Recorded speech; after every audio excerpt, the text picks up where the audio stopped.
Les tirs israéliens sur Gaza ont fait au moins 1300 victimes. L'État hébreu a déployé 300 000 réservistes à ses frontières.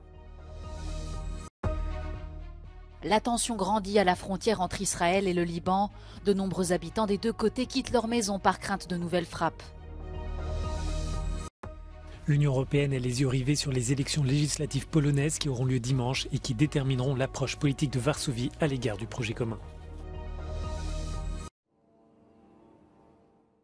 Israël continue de détruire les positions et cachettes du Hamas et d'autres milices palestiniennes dans la bande de Gaza. Ce jeudi, les bombardements ont atteint le port de la ville. Plusieurs navires ont été bombardés. Les 2 millions d'habitants de l'enclave subissent un siège total.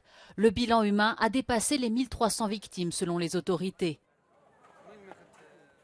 Le président israélien affirme que l'État hébreu agit conformément au droit international. We are operating militarily according to rules of international law, period, unequivocally. But we're at war. We are at war. We're at war we are defending our homes. We're protecting our homes. That's the truth. And then when a nation protects its home, it fights. And we will fight until we'll break their backbone. Israël a déployé 300 000 réservistes à ses frontières. Certains observateurs internationaux affirment qu'une invasion de la bande de Gaza est inévitable. Plusieurs unités militaires ont également été mobilisées à la frontière du Liban.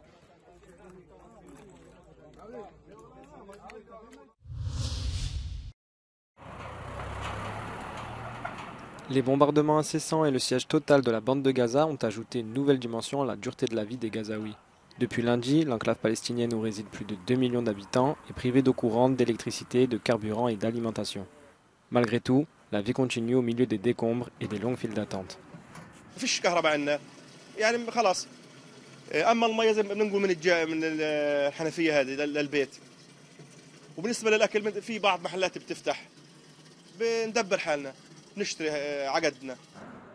Si certains commerces sont encore ouverts, leur alimentation en électricité devient un problème capital.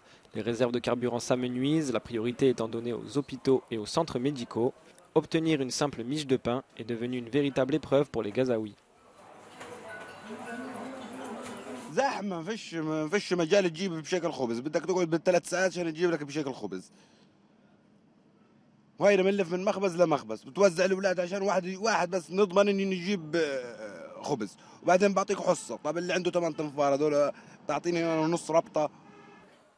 Les bombardements israéliens à Gaza n'ont pas seulement détruit les infrastructures liées au Hamas, de nombreux commerces et habitations ont entièrement été détruits au grand désespoir de leurs propriétaires.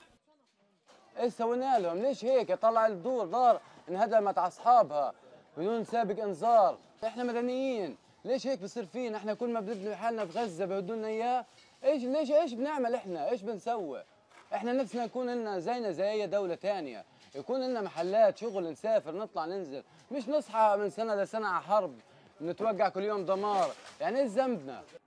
Dans la bande de Gaza, les autorités sanitaires évoquent désormais plus de 1200 morts et 5700 blessés suite au bombardement. Les Nations Unies condamnent ce siège total, le qualifiant de punition collective contraire au droit international.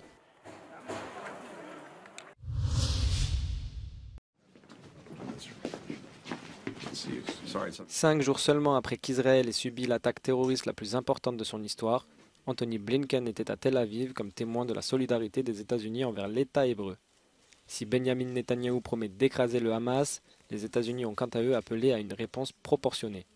Lors de sa rencontre avec le Premier ministre israélien, Anthony Blinken n'a pas manqué de transmettre un message de solidarité envers le peuple hébreu. The message that I bring to Israel is this. You may be strong enough on your own to defend yourself, but as long as America exists, you will never ever have to. We will always be there by your side. Hamas should be treated exactly the way ISIS was treated. They should be spit out from the community of nations. No leader should meet them. No country should harbor them. And those that do should be sanctioned. Anthony Blinken a confirmé qu'au moins 25 citoyens américains figuraient parmi les victimes des attaques du Hamas. Il rencontrera ce vendredi le président de l'autorité nationale palestinienne qui ne s'est toujours pas exprimé depuis les attaques de samedi dernier.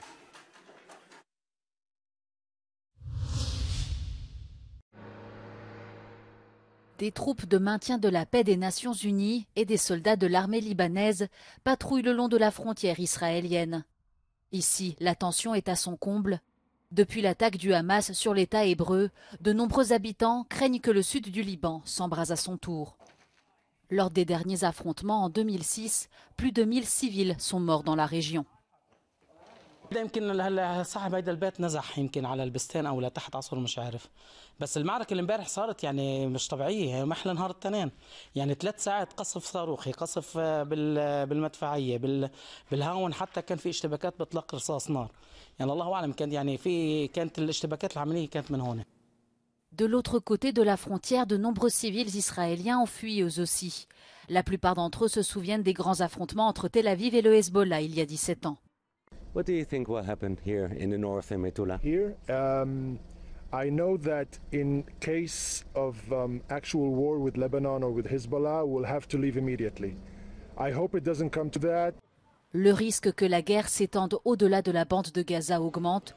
Au kibboutz Ayelet HaShahar, à 10 km de la frontière libanaise, les troupes israéliennes ont installé un poste de distribution d'armes.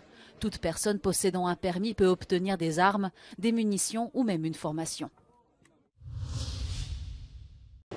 L'OTAN met en garde face au risque de voir des pays hostiles comme l'Iran ou des groupes armés comme le Hezbollah profiter du conflit entre le Hamas et Israël.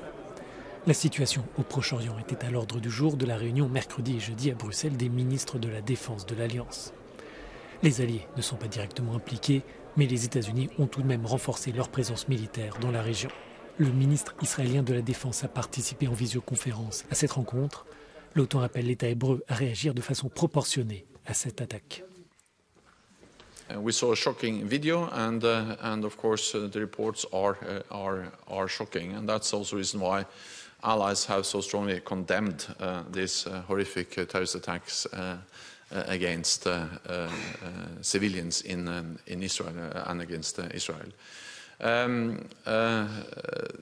As this conflict evolves, it is important to protect civilians, and this was also clearly expressed by allies. There are rules of war, there are the request for proportionality, and this was highlighted by many allies.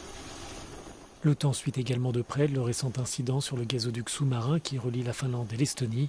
Le secrétaire général assure que l'Alliance réagira de façon déterminée s'il s'agit d'un sabotage délibéré. It is obvious that gas pipelines,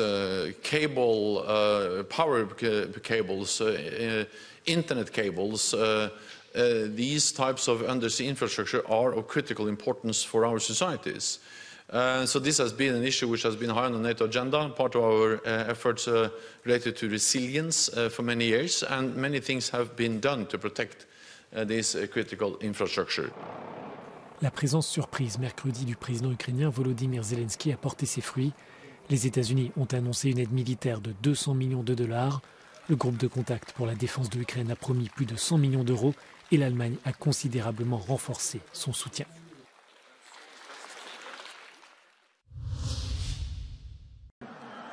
Les élections législatives en Pologne pourraient devenir cruciales pour l'avenir de l'Union européenne.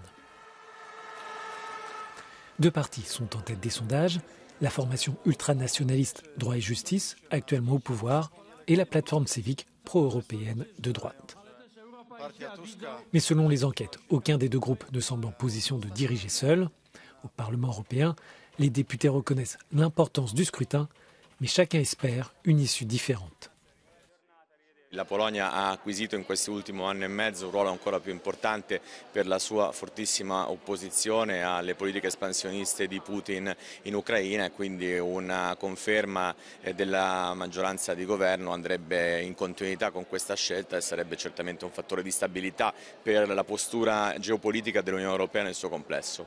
I would say that the main difference is that the current opposition has clearly taken a constructive stance when it comes to engaging on the European level. So when we see the challenges that are ahead of us, be it around the question, how are we going to shape the green transformation, migration politics, also other issues, they have maybe taken conservative standpoints, but they are constructive in engaging on the European level. L'actuel gouvernement polonais a adopté une attitude hostile à l'égard des institutions européennes, estime Ariana Angeli, professeure de droit constitutionnel comparé à l'Université de Milan. Le principal conflit politique porte sur le respect de l'état de droit et l'indépendance de la justice. Continue violazioni a un certo punto genereranno delle tensioni anche con gli altri Paesi membri dell'Unione e alla fine, a mio parere, si potrebbero creare anche dei problemi nei meccanismi di funzionamento dell'Unione, che funziona ad oggi con un costante assedio all'interno, no? Da parte di uno dei Paesi membri. L'Union aura les yeux rivés dimanche non seulement sur les élections législatives, mais aussi sur un autre vote. Le gouvernement a organisé le même jour un référendum avec 4 questions. L'une d'elles demande aux électeurs s'ils soutiennent l'admission de milliers d'immigrants illégaux du Moyen-Orient et d'Afrique, conformément aux mécanismes de relocalisation forcée imposés par la bureaucratie européenne.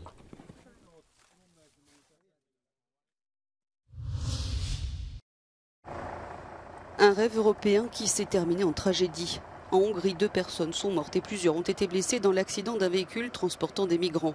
L'accident s'est produit près de la frontière avec la Serbie lorsque le conducteur de la voiture, immatriculé en France, a fait une sortie de route en voulant éviter un contrôle de police. Depuis juillet dernier, la Hongrie connaît une augmentation du flux de migrants arrivant à sa frontière depuis la Serbie, autre étape de la route des Balkans. Plusieurs pays de la région ont renforcé les contrôles aux frontières pour stopper ces arrivées.